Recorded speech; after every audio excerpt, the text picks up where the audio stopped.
si weyn ayay bulshada Soomaaliyeed iyo xubnaha beesha caalamkuba indhaha ugu hayaan gogashii uu ku baaqay 15 bishan in uu qabanayo madaxweynaha Soomaaliya Xasan Sheekh Maxamuud isla markaana uu ka qaybgelinayo xubnaha siyaasiyiinta mucaaradka iyo sidoo kale ururada bulshada rayidka kuwaasi oo uu ka carbaabay ra'iisul wasaareyaal hore, gudoomiyaal baarlamaan iyo madaxweynayaal hore oo dowlad goboleed. iyadoo arrintaasi ay taagan tahay ayaa madasha sadmata bixinta oo ay ku midaysan yihiin inta badan xubnaha mucaaradka dhammaantood waxa dhowr jeer ay ka soo saareen baaqiyo kala duwan oo ku aadan sida gogashaasi ay noqonayso iyadoo baaqi ugu dambeeyay ee maanta ka soo baxay madasha samata bixinta ay war-saxaafadeedkaasi ay ku sheegeen. madasha samata bixinta Soomaaliyeed waxa ay soo saartay war-saxaafadeed ay ku soo dhaweysay gogasha uu fidiyay madaxweyne Xasan Sheekh Maxamuud si dalka looga samata bixiyo xaaladda murugsan ee uu ku sugan yahay.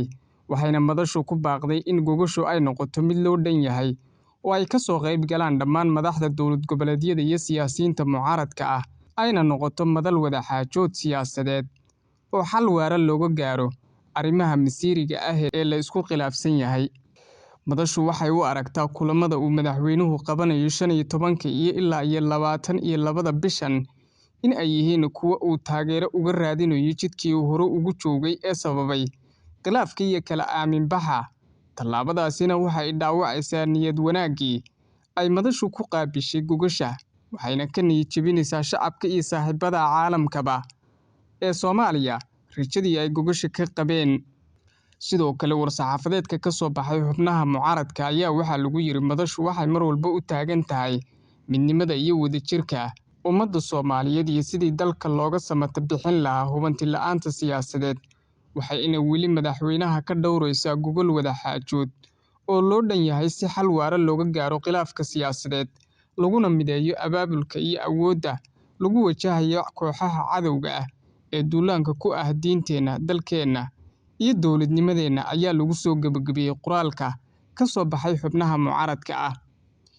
dhowr mar ayay xubnaha mucaaradka waxay soo jeediyeen in gogashaasi ay noqoto mid loo dhan yahay, balse madaxweynaha Soomaaliya Xasan Sheekh Maxamuud ayaa ugu dambeyntii waxa uu shaaciyay in gogashaasi xubno kooban ay ka qayb galayaan iyo ururada bulshada rayidka ah, iyadoo aysan meesha ka soo muuqan madaxda dowlad goboleedyada oo qaarkood khilaaf xooggan uu kala dhaxeeyo kuwaas oo ay ka mid yihiin Puntland iyo Jubbaland. Screen Hamsalad 5 Somali TV Muqdisho. ku dooro xirmada billaha unlimited-ka adeega Dhamays Plus xawaare sare iyo internet tayadiisa la hubo. ku shuba $17 iyo bar oo hel unlimited data internet iyo ku hadal aan ka dhammaanaynin muddo bil ah. waxaa intaas ku dheer adeega Nashaad IPTV oo aad ka maqsuudi doonto. uga shuba ii dahab kood nambarka xidig hal eber hal 4 gees.